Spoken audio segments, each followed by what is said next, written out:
জোরের সময় নামাজ পড়তে উঠছি, ভাই আমার হাতটা ধরে বলতেছে, জাবের তুমি গেলে আমি খুব একা হয়ে যাব।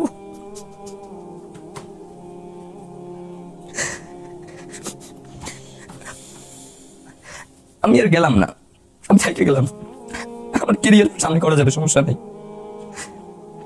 কিন্তু ভাই তো আমাকে একা রেখে চলে গেল। ওই রিক্সাটায় সবসময় আমি বসি। আমার বিয়ের জন্য আমি আমার বোনকে নিয়ে তার আগের দিন ক্যাম্পিং করে শেষ করে এরপরে দৌড়িয়ে গিয়ে লঞ্চে উঠছি। আমার কাছে মাঝে মধ্যে এমনও মনে হয় যে ওই রিক্সাটা যদি আমি থাকতাম তাহলে হয়তো ভাগ্যে গুলি করতে পারতো না।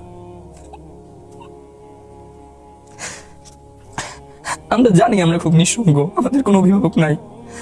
আমরা এই জন্য আমাদের অভিভাবক আল্লাহকে মেনে নিছি যে আমাদের একমাত্র অভিভাবক এখন আল্লাহ। আমরা যখন কোনো সিদ্ধান্ত